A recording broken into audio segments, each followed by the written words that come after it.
Smuggle, smuggle, smuggle, smuggle.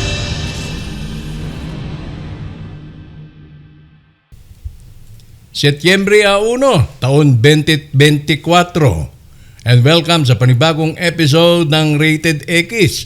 Ako ang inyong illegal tobacco trade reporter at isa lamang po sa mga lead convener ng X sa smuggling movement ang muling sumasa inyo para hatiran kayo ng mga pinakahuling ulat na may kinalaman sa illegal tobacco trade. At para sa episode number 53, narito ang ating headlines. Peke at smuggled yosi, nasabat sa isang scoop lamang. 2 lalaki, nahuli pero tinikitan lang. Vape retailers nakakaisa kontra illegal vape trade sa kinasasakupan nilang teritoryo. Kaya kayong mga illegalista, mag-ingat kayo. At ito pa ang isang headline na nagdudulot ng kaguluhan sa vape retail industry. Bakit? Setyembre na kasi.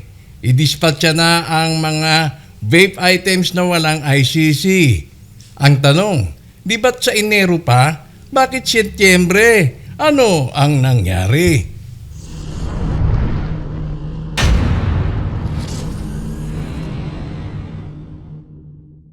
At para sa ating infographic of the week na inyo naman pong masusubaybayan sa facebook.com/ekisasmuggling, facebook.com/ekisasmuggling, narito. BOC, crackdown operation, success. 94 million smuggled goods kasama ang mga smuggled vapes, kumpiskado. Kaugnay sa balitang yan, may 15 araw mula po nung nahuli ang mga respondents dyan sa Quiapo at sa San Pedro para sagutin o pabulaanan ang akusasyon na ang kanilang mga paninda ay smuggled nga. Hihingian po sila ng mga dokumento hinggil po dun sa kanilang paninda kung yan nga po ba ay pumasok sa bansa sa legal na paraan. At kung wala, malamang kulong, asunto, multa, hindi lamang po galing sa BOC, kundi ang masaklap, baka sumali ang BIR. Noong nakarang Agosto 28, araw ng Miyerkules, ako po ay pumasyal sa Regional Maritime Unit 6 at akin pong nakadaupang palad si Police Captain Filimon Espinosa at kanya pong inassure, siniguro na ang RMU6 ay lagi pong nakamonitor, nakatutok at kanila pong pinagtutuon ng pansin ang illegal tobacco trade dito sa probinsya ng Iloilo. Maraming salamat, Police Captain Filimon Espinosa.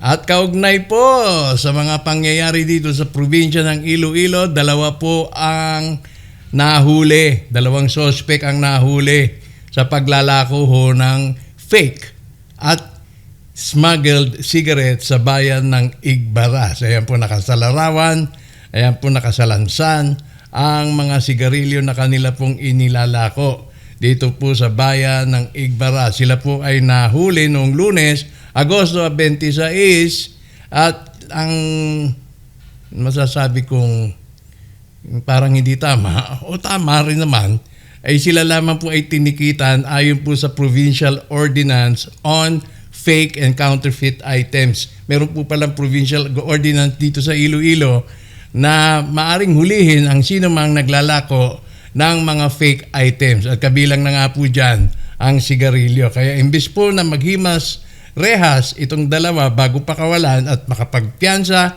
o hintayin yung mga kumpanya ng sigarilyo na nire-represent nung kanilang peking binebenta, sila'y tinikitan lamang at pinagmumulta ng 3,000 piso. At ito ang malaki. 23 million pesos halaga ng smuggled goods na sakote sa Davao. Papasok doon po sa Lasang entry point. Ano po ba ibig sabihin ng Lasang?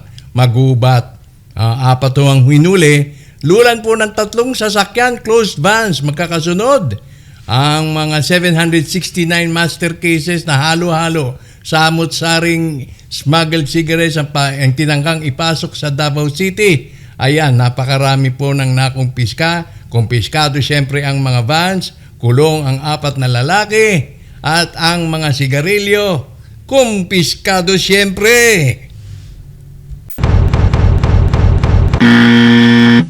At dakuha naman natin ang Dato Udin Sinsuat, may 2 lalaki ang arestado noong Agosto 25. May dala-dala po sila, may karga po sila sa kanilang mini wing van na 133 master cases ng smuggled yosi. Ayon, halagang 5 milyong piso, kumpiskado, kasama siyempre ang mini wing van. At dumako naman po tayo sa Basilan, sa Isabela City, isang lalaki sakay ng kanyang Mitsubishi Adventure ang nasa kote sa isang checkpoint operation. Nadiskubre 20 master cases ng samut-saring smuggled cigarettes na nagkakahalaga humigit kumulang ng 240,000 pesos. Dakuha naman natin ang bahagi ng Zamboanga, Sibugay. 20 master cases ng smuggled yosi nahuli sa isang lalaki, dala-dala ang kanyang brown Suzuki van. Aabot po sa halagang 1.146 million ang nasabat. Pansin ko lamang po, no? Parehong 20 master cases pero ang valuation magkakaiba. Dun sa kaninang ulat, dun sa nasabat dito sa Isabela City, 240,000 ang valuation. Dito sa Zamboanga, Sibugay, 1.146 million. So mapapansin, kapansin-pansin po ang magkakaibang valuation. Mukhang hindi po standardized, mukhang hindi po sila aware kung magkano nga po talaga ang dapat i-deklara o i-report sa pangunahing o sa unang report ng mga values ng mga smuggled cigarettes. Siguro yan po ay dapat i-correct ng PNP at nang sa ganun ay maiwasan po ang anumang kalituhan kung gaano nga ba ang estimasyon ng bulto ng mga sigarilyong nahuli. Gayunpaman, congratulations po sa PNP sa pagkakasukol nitong driver ng isa pong brown Suzuki van, dulan ang 20 master cases ng smuggled cigarettes.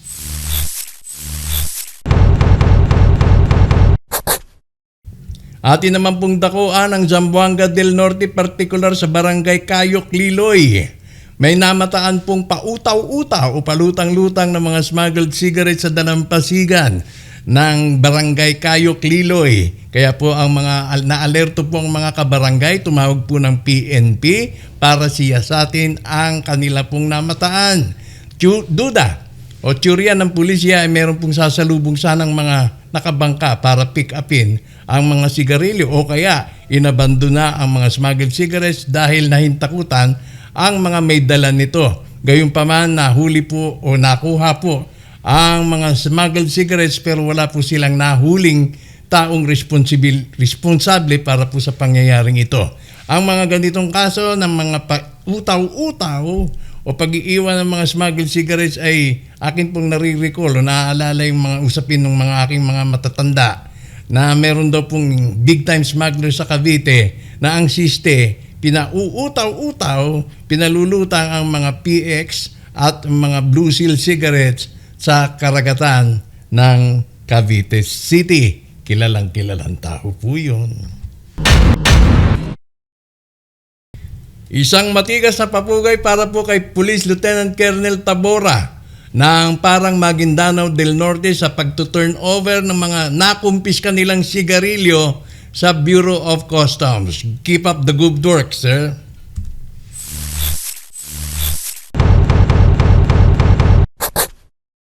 At sa Palawan naman po, nasabat ang 2 magagarang van.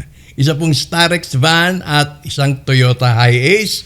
May lulan po silang 109 master cases. Papunta po sana ito ng Puerto Princesa, galing Taytay, Palawan, para ipamahagi ang mga smuggled cigarettes na yan. Narito po ang ulat, courtesy of Radyo Bandera.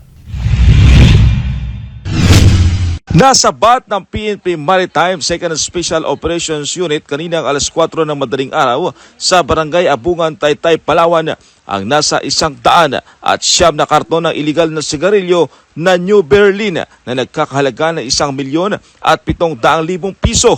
Ang mga ito ay sakay ng isang Toyota Hi-Ace na kulay puti na may plakang AAD 5917 at Hyundai Starex na itim na may plakang WUY 903. Nakilala naman ang mga driver ng dalawang sasakyan na sina Renzo Nuhay, 29 anyos, na residente ng Barangay San Miguel, Puerto Princesa City, at Amin Tulya, 39 anyos, na residente naman ng Barangay Matangguli, Bayan ng Balabac. Ayon kay Police Captain Ana Viola Abinuhar, tagapagsalita ng PNP Maritime 2nd Special Operations Unit, may natanggap sila impormasyon na may magluluwas sa mga smuggled na sigarilyo mula sa bayan ng Taytay patungo sa Puerto Princesa City, kaya agad nagkasa sila ng operasyon. Inaalam na rin daw nila kung konektado ba ang mga bagong nakumpiska sa mga smuggled cigarettes na nasabat naman ng local police kamakailan. Maharap naman sa kasong paglabag sa Section 14 o 1 ng Republic Act 10863 o importation ng smuggled cigarettes ang dalawang nahuli. Nakatakda namang i-turnover sa Bureau of Customs sa mga nasabat na illegal na sigarilyo. Sinubukang kunin ng Radyo Bandera ang panig ng dalawa, subalit tumanggi ang mga ito. Mike Escote, Basta Radyo, ibandera mo!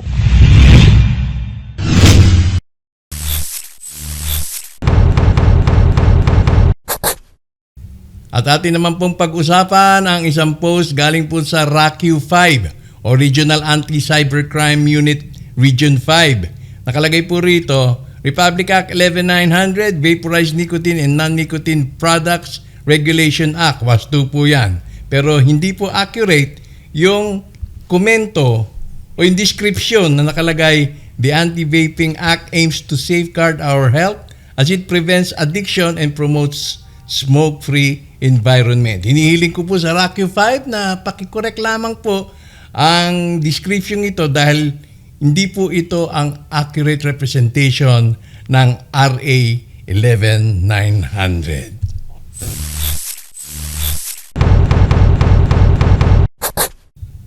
Nais ko pong ipagpauna sa mga vape retailers, sa mga nagbebenta ho ng online, sa mga nagbebenta ng mga illegal vape products. Mag-ingat-ingat ho kayo dahil hindi po ako ang kalaban ninyo. Hindi po ang Rated X na nagmamanman sa inyo dahil maging yung mga legit vape retailers ay nakabantay po sa inyong mga gawain. Mga vape retailers ay nakakaisa na po para labanan ang mga illegal vape trade sa kanilang mga teritoryo. Particular po dyan sa Central Luzon. At akin din pong inihikayat ang mga vape retailers sa Kamindanawan, sa Kabisayaan, sa Southern Luzon, sa Northern Luzon, na magkaisa po kayo. Kung kayo po yung mga legit operators, magkaisa po kayo para labanan po itong mga online resellers na wala pong pakundangan kung magbabaho, magbagsak ng presyo kahit ang kanilang mga binibenta ay mga smuggled naman.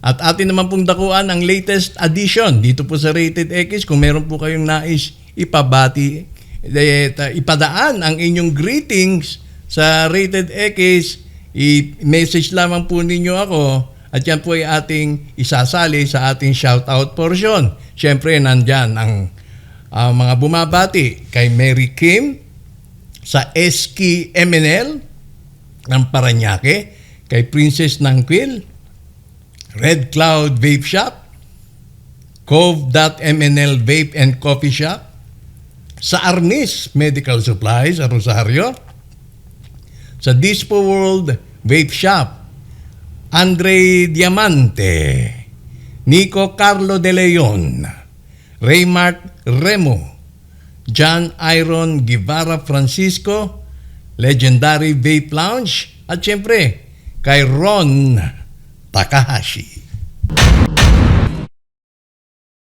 Nakakagulo daw po ang ilang mga vape retailers dahil po nalilito. Dahil ang una natin naging pahayag ayon kay Yusek Amanda Nograles hanggang Enero pa po ang extension na binibigay para ubusin ang mga lumang inventaryo kahit wala pa pong mga ICC markings o Bureau of Philippine Standard Markings o ICC stickers for that matter. Pero bakit daw naurong naging Setyembre? Yan din po ang aking itinanong noon kay Attorney Miranda na nagdaos po ang DTI Region 6 ng seminar. Sabi ko, ang alam ko Enero pa bakit naging Setyembre? Opo, Mr. Israel, sabi niya, yung pahayag ni Yusek Amanda Nograles ay noong hindi pa po lumalabas yung DAO, Department Administrative Order 24-02. Kaya ang naging basihan ay yung pahayag niya na hanggang Enero. Pero nang lumabas na ang DAO 24-02, ang lahat po ay nabago. Imbes na Enero, kailangan ay Setyembre. Pero meron din naman palang leeway. Meron din naman po palang allowance. Ito, basahin po muna natin ang 14.4.1. All retailers shall be allowed to sell remaining inventories of vaporized nicotine and non-nicotine products within 90 days upon effectivity of this order. So yan po ay sa Setyembre. After this period, only vaporized nicotine and non-nicotine products, their devices and novel tobacco products bearing a valid PS mark or ICC sticker shall be sold, offered for sale, or distributed in the local market. Compliance shall be verified through market monitoring. Yan po ang ating iniiwasan. Baka dumalakay ang FTEB. So, pero ito, nakalagay po sa 14.4.2. All remaining inventories of vaporized nicotine and non-nicotine products, their devices, and novel tobacco products at the local manufacturer's plant, storage area, warehouse, importers, distributors, wholesalers, traders, retailers shall be applied of certification to verify compliance with the requirements of RA 11900, its IRR, Implementing Rules and Regulation, DAO 22-06, and this order. The BPS, the Bureau of Philippine Standards, shall accept applications for certification of the remaining inventories of vaporized nicotine and non-nicotine products within 90 days upon effectivity of this order. The application shall be supported by the following: summary of products being applied for certification, blah, blah, blah, and any documentary proof that the products are locally manufactured or imported before June 5, 2024, etc., etc.